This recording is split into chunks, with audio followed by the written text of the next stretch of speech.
Como señalaba ayer, el día de ayer entregamos el paquete económico 2020 y tenemos una presentación con cuáles son las características más importantes, pero que también va desglosando cuáles son los elementos que llevaron a los indicadores más relevantes de esta presentación y cuál es la lógica y la estructura legal de él. ¿Podemos empezar? Bueno, primero vamos a empezar con cuáles son los principios sobre los que se construyó el paquete económico. El primer principio es queremos que el paquete contribuya a la estabilidad macroeconómica del país y que genere certidumbre económica. El segundo principio es un principio de disciplina fiscal y de sostenibilidad de la deuda. La deuda había subido del 28% del PIB en el año 2004 al 49% del PIB en el año 2016. Es una deuda que necesita administrarse, controlarse y mantenerse en esos niveles. El tercer principio es el principio de austeridad republicana y el cuarto principio es el principio relacionado con la parte de ingresos que tiene que ver con el fortalecimiento de la recaudación y el combate a la evasión. Después, ¿cuáles son los tres grandes objetivos que estamos tratando de abordar con este paquete? El primero tiene que ver con fortalecer el bienestar social, el empleo y el desarrollo para todos. El segundo tiene que ver con privilegiar en el presupuesto los recursos asociados para la seguridad y la paz para México. Y el tercero tiene que ver con la reactivación de Pemex. Solamente para darles algunos números que pongan esto en contexto. En el año 2004, Pemex producía 3.4 millones de barriles por día. A finales del año 2018 producía alrededor de 1.6 y tantos millones de barriles por día, lo cual quiere decir que en 14 años la producción prácticamente había caído a la mitad. Después, la siguiente parte de esta lámina lo que tiene son los documentos que integran el paquete económico. El paquete económico está integrado por tres documentos. Los criterios generales de política económica que tienen de manera destacada el marco macroeconómico y que permiten, es la base con la cual se hacen los cálculos tanto para la ley de ingresos como para el presupuesto. El segundo es la iniciativa de ley de ingresos de la Federación y el tercero es el proyecto de presupuesto de ingresos de la Federación. De manera paralela y en el mismo momento se entregan la miscelánea fiscal. La miscelánea fiscal es el cuerpo de iniciativas que proponen reformas a los diversos instrumentos jurídicos, pero que no forman parte del paquete. Ahora, ¿cuáles son las etapas para la aprobación presupuestal en el año 2020? Son 6 etapas. La primera es la entrega de precriterios al Congreso, que se realiza el 1 de abril de cada año. La segunda es la entrega de la estructura programática a los diputados, que se realiza el 30 de junio de cada año. Finalmente, la entrega del paquete económico al Congreso, que como ya señalé son estos tres documentos: criterios generales de política económica, la iniciativa de ley de ingresos de la Federación y el proyecto de presupuestos de egreso de la Federación. La Cámara de Diputados, que es la Cámara de origen que recibe eso, tiene hasta el 20 de octubre para aprobar la ley de ingresos de la Federación. En ese momento la envía al Senado. El Senado tiene 11 días más y tiene hasta el 31 de octubre para aprobar la ley de ingresos de la Federación. Hay un tratamiento legislativo asimétrico con el paquete económico. La ley de ingresos de la Federación tiene que ser aprobado tanto como por la Cámara como por el Senado. Una vez que la ley de ingresos de la Federación es aprobada, los diputados y únicamente los diputados aprueban el proyecto, el presupuesto de egresos de la Federación y tienen como fecha última el 15 de noviembre para aprobarlo. Las tres primeras etapas ya fueron concluidas junto con la entrega del paquete el día de ayer al Congreso.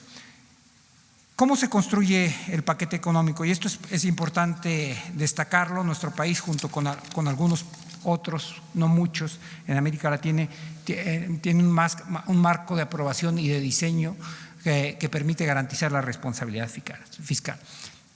La parte más importante son los supuestos macroeconómicos que vienen dentro del marco macro, que viene dentro de los criterios generales de política económica. Las diferentes variables que aparecen en el marco macro son las que nos permiten, son las que apoyan la memoria de cálculo para las diferentes variables. Por ejemplo, el primero de ellos es el crecimiento económico del PIB, que estamos estimado con un rango de entre 1.5 y 2.5. ¿Por qué es relevante esto? Bueno, entre otras cosas, los ingresos son proporcionales a la actividad económica. Si el crecimiento es mayor, si el PIB es mayor, hay un mayor ingreso sobre la renta, hay un mayor IVA. El segundo es la inflación. En materia de inflación, nosotros siempre vamos con el pronóstico del Banco de México y por eso tenemos 3%. El cuarto y el quinto son el precio del petróleo y la producción de petróleo. El precio del petróleo resultó ser la variable más complicada de poder estimar de todo el marco macroeconómico. Hasta hace un mes, cuando teníamos prácticamente preparado el paquete, el precio del petróleo de la mezcla mexicana era de $55 por barril. Una vez que se incrementaron las tensiones comerciales entre Estados Unidos y China, el precio del petróleo llegó a caer hasta $47 por barril, y entonces decidimos ser muy prudentes y poner $49 por barril. Si ustedes checan el precio del petróleo hoy por la mañana, está en $57 por barril, es decir, tuvo un incremento, ha tenido una volatilidad muy importante, de tal forma que esta es una variable conservadora, probablemente vamos a estar en rangos más altos. El tipo de cambio está en 19, estimado para el cierre del 2020 está en 19.9 y la tasa de interés en 7.4. Como ustedes saben, se entró ya en el ciclo de política acomodaticia por distintos bancos centrales a lo largo del mundo, incluyendo el Banco Central de México, que en su última reunión decidió bajar en 25 puntos base su tasa de referencia y bajarla de 8.25 a 8%.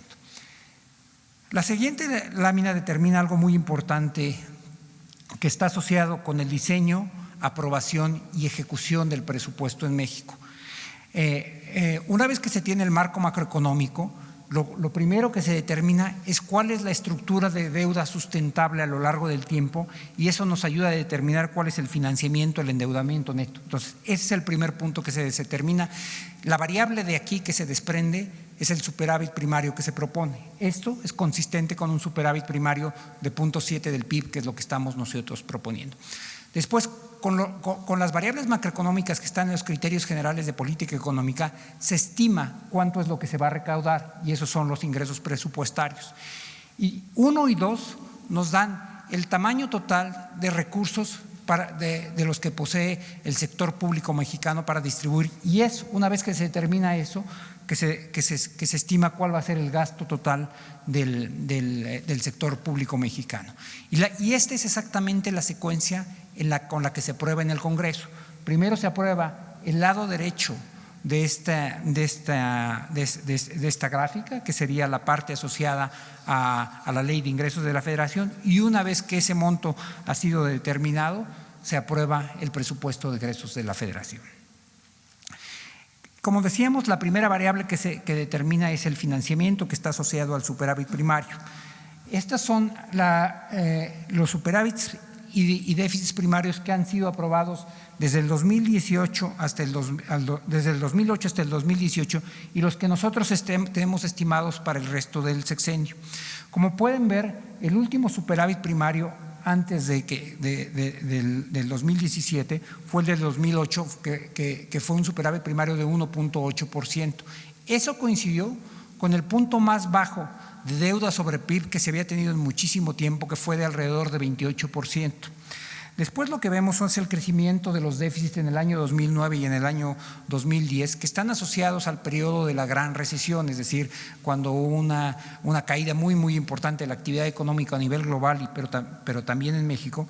Pero esos déficits se siguieron operando hasta el año 2016, y estos están asociados con un incremento de la deuda que llegó a 49% del PIB. Es decir, si nosotros midiéramos la deuda en el 2008 y la midiéramos en el 2016, hay una diferencia de 20 puntos porcentuales, que son el equivalente hoy casi a 5 billones de pesos. Esta situación límite tuvo que empezarse a corregir desde el año 2017. Como pueden ver, hay un asterisco ahí que la parte del 2017 y 2016 no cuenta los remanentes operativos del Banco de México, y nosotros estamos profundizando en esta política de tener superávits primarios para controlar el crecimiento de la deuda. Es decir, primero la tenemos que estabilizar y luego la vamos a ir bajando poco a poco. En ese sentido, el superávit primario que estamos proponiendo para el año 2020 es de 0.7% del PIB. Eso, en aquella gráfica donde teníamos el financiamiento, es lo que determina ese primer punto. El segundo punto es el de la Ley de Ingresos. La siguiente lámina lo que nos dice cuáles son los lineamientos con los que nosotros construimos los estimados de recaudación que vamos a tener para el año 2020. El primero y el más importante es que se mantiene el compromiso de no crear impuestos o subir las tasas en términos reales de las existentes. El segundo es que se fortalece la recaudación a través de las medidas administrativas orientadas al combate a la evasión y elusiones fiscales. La recaudación total de un país es la combinación de dos cosas: la política tributaria, que es la que nos determina qué podemos cobrar y cuáles son las tasas que están asociadas a ellas, y la eficiencia en la recaudación. Dicho de una forma, esto es lo que se determina dentro de la Subsecretaría de Ingresos, y lo otro es la eficiencia con la que cobra el SAT. Dado que tenemos un compromiso de no subir las tasas, lo que estamos enfocándonos ahora es, como se señala ahí, de dotar al SAT de herramientas efectivas para combatir prácticas ilegales y abusivas que deterioran la recaudación. Asimismo, se proponen una serie de facilidades administrativas que generarán incentivos para un mayor cumplimiento voluntario de las personas y empresas en impuestos existentes como el IVA e ISR. Pasamos a la siguiente. Con esto tenemos estimado un total de ingresos que para el año 2020 ascienden a casi 6.1 billones de pesos. En la composición de estos, alrededor de 5.5 billones de pesos corresponden a ingresos presupuestarios y 584 mil millones de pesos provienen de ingresos de financiamiento. Hay algunos rublos que a mí me parece que son importantes destacar. Los ingresos presupuestarios, como ustedes pueden ver ahí, se pueden dividir entre ingresos petroleros e ingresos no petroleros. Los ingresos petroleros representan alrededor de 987 mil millones de pesos. Los ingresos no petroleros representan 4.5 billones de pesos. Hace tan solo algunos años prácticamente los ingresos petroleros representaban la mitad de los ingresos de todo el país. Esto genera un par de reflexiones que me parece que son importantes. Una es que es importante fortalecer los ingresos petroleros, pero también la caída de los ingresos no petroleros, pero también la caída de los ingresos petroleros refleja el deterioro que ha habido en la capacidad de producción y exploración de Pemex y por qué es importante apoyar a Pemex. La siguiente lámina lo que ilustra son las distintas formas de leer el presupuesto. Hay básicamente tres grandes clasificaciones presupuestales y cada una de ellas responde a una pregunta distinta. La primera es, si nos preguntáramos en qué se gasta, ahí tenemos la clasificación económica que distingue fundamentalmente entre gasto corriente y gasto de capital. Ahí es donde veríamos cuánto se gasta en nómina, cuánto se gasta en subsidios, en transferencias, en inversión, etcétera. Podemos hacer una pregunta para ver el presupuesto desde otro ángulo que respondería a quién gasta. Ahí lo que vamos a encontrar es la clasificación administrativa, es decir, cuánto gasta la Secretaría de Gobernación, la Secretaría de Defensa, la Secretaría de Hacienda, la Secretaría de Turismo, cuánto gastan los órganos autónomos, cuánto gasta el Poder Judicial, cuánto gasta el INEGI, el INE, etcétera. Podemos también hacer esta pregunta de una forma distinta, que es ¿para qué se gasta? Y esto es lo que da lugar a la llamada clasificación funcional, y esa agrupa el gasto de distinta forma.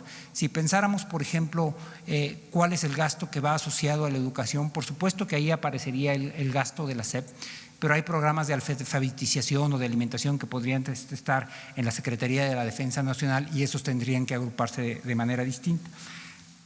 Un poquito inspirados en esta clasificación es que presentamos una forma distinta de interpretar el presupuesto, con la idea de que ustedes puedan ver los distintos programas que nosotros tenemos y es esto de a qué contribuye, y vamos a ver ahora la clasificación de acciones del gobierno bajo esta categoría. Lo que vemos aquí es cómo clasificamos nosotros el presupuesto total, que son esos casi, como yo decía, 6.1 billones de pesos, de los cuales 4.3 billones son de gasto neto programable, es decir, la diferencia entre esos 4.3 billones de pesos y 6.96 millones de pesos está asociado fundamentalmente a participaciones que van a los estados y al servicio de la deuda, que obviamente no tienen programa, son alrededor de 1.7 billones de pesos. Entonces, si viéramos nosotros, por ejemplo, los temas de apoyo al campo, ahí vienen una serie de programas, pero no necesariamente todos están en SADER. Por ejemplo, el programa de Sembrando Vidas está en la Secretaría del Bienestar, pero nosotros lo estamos aquí agrupando por cuáles son los fines que se buscan, y esto representa alrededor de 4.3 millones de pesos. Hay una aclaración que nos parece importante realizar, y es que aun cuando el presupuesto tiene un total de casi 6.1 billones de pesos, tiene una serie de restricciones muy importantes que hace que el gasto tenga componentes inerciales muy relevantes, por un lado, y además que haya una serie de cosas que están determinadas por ley, de tal forma que en realidad lo que está disponible es relativamente pequeño. Empecemos por la parte de arriba. Para el presupuesto 2020 tenemos, como decía, propuesto 6.9 millones de pesos. Pero hay una serie de gastos obligatorios. Por ejemplo, el costo financiero del gobierno y de empresas suma alrededor de 732,000 millones de pesos. Este es el pago de intereses de la deuda ya existente. Además, hay alrededor de 944 mil millones de pesos asociados a las participaciones federales. Todos esos recursos nosotros no tomamos una decisión, esos se tienen que pagar. Después hay otros recursos asociados a los ramos autónomos que suman un total de casi 140,000 millones de pesos. Los ramos autónomos son asociados a aquellos como la Comisión Nacional de Derechos Humanos, el INE, el Poder Judicial, el Poder Legislativo. Jurídicamente, lo que nosotros tenemos que hacer es recibir la propuesta de ellos y, sin modificarla, la incorporamos a la propuesta de presupuesto de egresos de la Federación, y ya es la Cámara de Diputados la que decide si fija ese monto o un monto distinto. Pero en cualquier caso, ni nosotros decidimos el monto propuesto, ni nosotros lo aprobamos, y tampoco tenemos ninguna atribución en términos de la ejecución.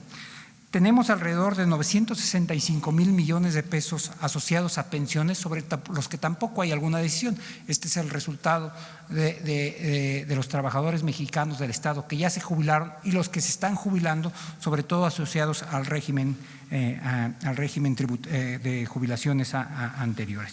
Y finalmente tenemos todo el gasto asociado a las entidades y empresas IMSS, ISSSTE, Pemex y CFE.